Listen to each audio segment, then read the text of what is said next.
The rain fell gently over the rows of headstones, each one a story carved in stone. But today, one grave drew more than passing glances. A simple wooden casket rested beneath the flag, guarded not by medals or military fanfare, but by silence. The man inside, Samuel Harrington, was a veteran, that much was known. Yet not a single decoration adorned his uniform. No medals, no ribbons, just a dull gray of a weathered military coat, buttoned up like a secret. Welcome to Snap Stories, let's start. People stood respectfully under umbrellas, veterans among them, shifting uneasily. They whisper behind gloved hands, questioning why a man rumored to have saved dozens during wartime had died without recognition. No citations, no honors, just a folded flag placed in his daughter's trembling hands. The priest's voice broke through the hush, offering final words, when a tall, stoic man in a dark navy dress uniform stepped forward from the back of the crowd. His presence commanded silence. The priest paused, confused. The man looked down at the casket, his voice steady but hoarse with emotion. "Go Sparrow," he said. Gasps followed. Murmurs rippled across the mourners. The priest looked stunned. Several heads turned toward the man in confusion, some in recognition, others in awe. The seal removed his cap and bowed his head. He saved us all.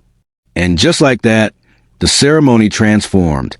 Samuel Harrington was no longer just a quiet old man who never wore his medals.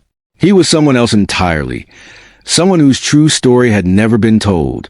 Until now, Samuel Sam Harrington lived in a modest house at the edge of town, just beyond the last bus stop and 2 blocks past the Veterans Community Center. Most days, he could be found sweeping the front steps of the local church or handing out food trays at the shelter across the street. He rarely spoke unless spoken to, and when he did, his words came slow and careful, like someone who had learned that silence often said more than speech ever could. His neighbors described him as kind but distant, a man who never raised his voice, never missed Sunday morning service, and always nodded with quiet respect. Children waved him from their bikes.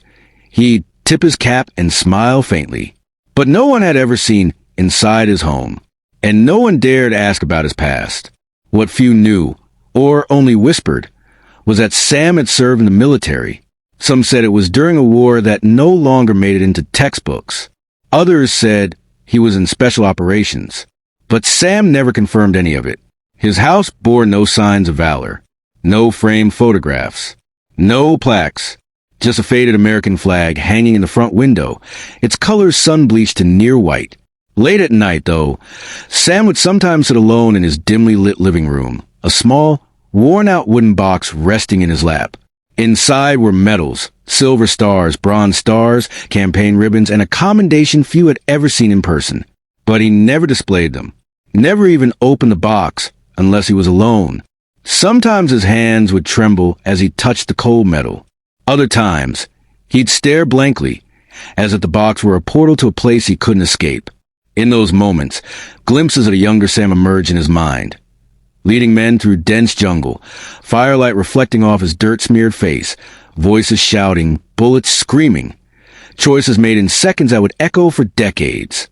Whatever Sam had done, whatever he had seen, it wasn't something he wanted to remember, but it was something he could never forget. And so, he chose quiet service over parades, silence over speeches, humility over honor. Until one day, his silence could no longer hold back the truth. The letter arrived without a return address, just a government seal embossed on a thick envelope that looked out of place in Sam's rusted mailbox. He stood on his porch, staring at it for several minutes before taking it inside. The paper inside was crisp, formal. It was an invitation, one he never expected to receive. To Samuel Harrington. You are respectfully invited to a private military gathering recognizing classified operations and personnel involved in covert missions. Code reference, Go Sparrow. His hand froze. That name, a name never spoken in public, a name only whispered in the shadows of a war that officially didn't exist. Sam hadn't heard Go Sparrow in decades. He stared at the words until they blurred. He almost didn't go, almost threw the invitation in the trash. But that night, sleep wouldn't come. Ghosts rustle beneath his thoughts, draw him back to things he had locked away for so long. When he arrived at the small, heavily secured location, a nondescript hall far from town, he was greeted not with ceremony, but with nods from men whose eyes looked too much like his own. Tired, heavy, knowing. Then a voice called out, "Sir, you're Ghost Sparrow." Sam turned. A tall Navy SEAL, maybe in his 40s, stood there. His uniform gleamed with honors, but his eyes were fixed on Sam like he was staring at a legend. "I've waited 20 years to meet you," the SEAL said, extending his hand. Sam didn't reply. The name still echoed in his mind. "I was on Operation Iron Gale. Deep recon. Hostile territory. We should have died out there. You got us out. Every single one of us. You didn't just lead the mission. You were the mission." Sam's face twitched, the first visible crack in his guarded demeanor. The SEAL continued, "We were told to never speak of it, but you saved my life. And I've spent 2 decades trying to find the man who did." Sam's eyes lowered. He clenched his fists. The room blurred again, but this time from something other than age. The name, the mission, the screams, they all came rushing back. He had buried Ghost Sparrow long ago, but now the world had come looking for him. The memories came in shards, blades of sound and fire slicing through the quiet corners of Sam's mind. He could still feel the humidity of the jungle pressing against his skin, the weight of silence broken only by coded whispers and distant gunfire. Operation Iron Gale had been a last resort mission. Deep behind enemy lines, a high-value hostage held in a heavily fortified camp. No backup, no extraction plan. Just Sam, his unit, and a SEAL team relying on him for every breath. The mission had started clean. Infiltration through dense terrain, silent takedowns. But everything changed when they reached the compound. Intel was off. There were double the guards. A child, maybe 11, clutched the hostage's arm, whispering in a local dialect. Sam recognized the boy, Yusuf, the son of their trusted local informant. The informant, Armin, had smuggled food and messages to U.S. operatives for months, risking his life. And now he was there, captured and tortured, alongside his son. The team could only carry so many. Armin knew. He looked Sam in the eyes, nodded once. He didn't beg. He simply understood. Sam made the call. Secure the hostage and the SEALs. Leave Armin and the boy. Minutes later, gunfire erupted as they escaped into the trees. Sam never heard what became of them. In the present, Sam sat across from a Navy SEAL who had found him, Lieutenant Cole Merrick.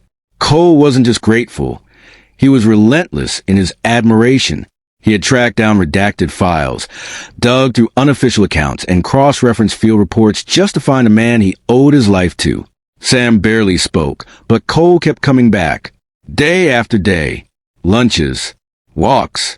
Sitting in silence with the old man, as if trying to earn his trust one quiet hour at a time. Slowly, the layers began to peel. Sam told him about Armin, about the boy, about the weight he'd carried ever since. Cole listened, eyes glassy, jaw clenched. "You didn't leave him," he said one day. "He chose to stay, so we could get out." But Sam wasn't sure forgiveness was that simple. Word spread. It started with whispers at the shelter, then murmurs at the church. Someone had seen Cole with Sam.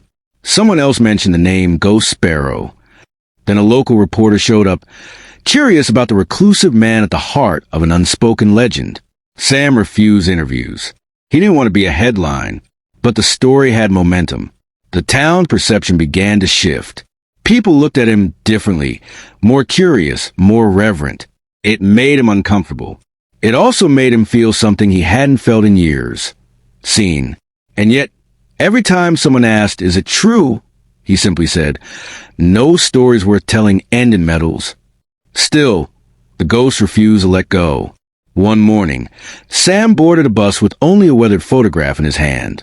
It took him hours, 2 connections, and a long dirt walk to reach the overgrown cemetery on the outskirts of a forgotten village. There, among the cracked stones, he found a humble grave marked in Arabic and English. Armin Kadir, father, friend, patriot. Sam knelt in silence, hat over his chest. He placed a photo beside the grave, him, Armin, and Yusuf, taken weeks before the mission. Sam whispered something only the wind could hear. And then he wept. Back home, Cole waited. He had found Yusuf's name in a declassified report, presumed dead, but no confirmation. The people who made it back deserve to know why they made it back, he told Sam. You're not just hiding your truth, Cole said. You're burying theirs. That night, Sam opened the box beneath his bed. He pulled out a single medal, a Distinguished Service Cross, and held it under the dim light. For the first time, he didn't feel like it was his alone to carry. The invitation sat untouched on Sam's kitchen table for days. A national memorial event, exclusive, formal, televised, honoring unsung heroes of covert military operations. A section reserved for special recognition. His name wasn't printed anywhere, but the word was clear. Ghost Sparrow. He told no one, not even Cole. On the morning of the event, the crowd buzzed with anticipation. Veterans, dignitaries, press. The SEAL, Lieutenant Cole Merrick, stood at the podium. Sam was nowhere in sight. Then, midway through the ceremony, the back doors creaked open. A hush fell over the room as an elderly man in a pressed but medal-less uniform walked slowly down the aisle, cane in hand, stoic, a ghost stepping into the light. Cole looked up and paused mid-sentence. A breath, then a quiet smile. He's here. Gasps rippled. Camera shutters clicked. Cole resumed. I served with a man known only by a code name. He began. A man who led one of the most impossible extractions of the war. We weren't supposed to make it out, but we did because of him, and he never told a soul. Cole turned, gesturing to Sam. His name was Ghost Sparrow, but to us, he was salvation. Applause erupted, raw, emotional, rising like a wave. Sam's face trembled, and for a moment, he didn't move. Then, slowly, he stepped forward. He didn't speak. He didn't need to. A military aide approached, holding a case lined with long-delayed medals. Sam accepted them with both hands, eyes closed, lips tight. He turned to the crowd and bowed his head, not in pride, but in memory. As Sam stood there, a flashback gripped him, intercutting like a film reel behind his eyes. Rain. Gunfire. Armin's face lit by the dim glow of a flare. Sam's voice, cracking with anguish, ordering retreat. Armin shaking his head, placing Yusuf's hand in Sam's, then running back into the darkness to hold the line. Sam screaming silently, forced to turn his back. The memory collapsed into the present. And in the audience, unnoticed at first, a young woman stood still, hands clutched over her heart. She bore the same sharp jawline as Armin. Her eyes were wet but proud. It was Yusuf's sister, a surviving member of the Allies family.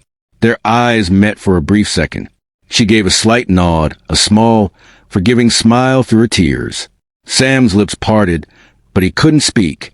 Instead, he placed the medal for valor back in the box and handed it to an aide with a whispered request. Minutes later, that box was delivered into the woman's hands. A piece of history returned.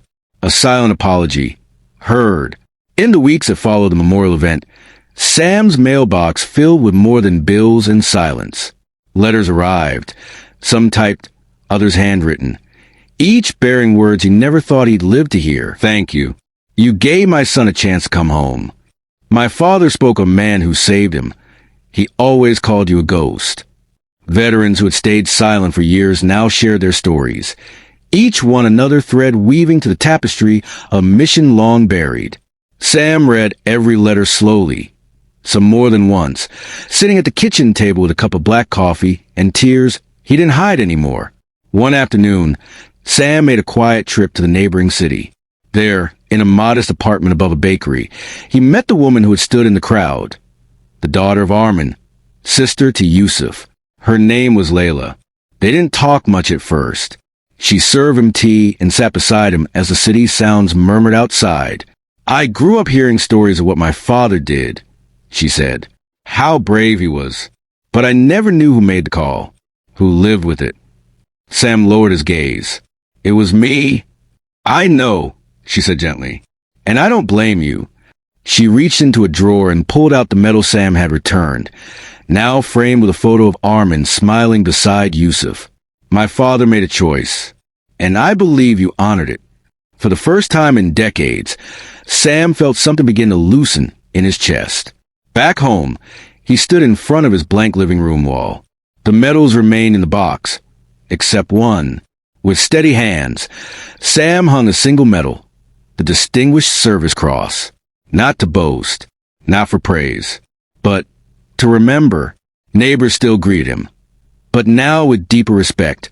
No longer just a quiet man who volunteered, but for the warrior who carried the weight of others' lives with silent dignity. Sam hadn't changed his routine, still swept the church steps, still handed out food trays. But the burden on his shoulders had shifted. He no longer walked as a ghost. He walked as a man seen. Years had passed. The cemetery was quiet, tucked beneath a canopy of swaying trees, leaves dancing gently in the wind. Lieutenant Cole Merrick, now silver-haired, slower in step, walked the familiar path alone, a bouquet in one hand, his dress blues buttoned to the collar. He stopped at a modest grave. Samuel Sam Harrington, Ghost Sparrow, the stone read. Beneath his name, for the first time in public record, were etched the medals he had once hidden away. The Distinguished Service Cross, Silver Star, Purple Heart. Visitors had left flags, flowers, notes, some from soldiers who had never met Sam, but knew his story, knew what he carried. Cole placed the bouquet down, fingers brushing the cold stone. But it was the second plaque beside it that always stilled his breath. In memory of Armin Kadir, a silent ally, a father, a patriot, whose sacrifice made heroes of others. The two graves stood side by side now, as if time had finally set the story right. Cole stood at attention, saluted both. He whispered, voice steady but thick with emotion. Ghost Sparrow never flew alone. Then he turned to leave, the weight of memory no longer a burden, but a legacy shared.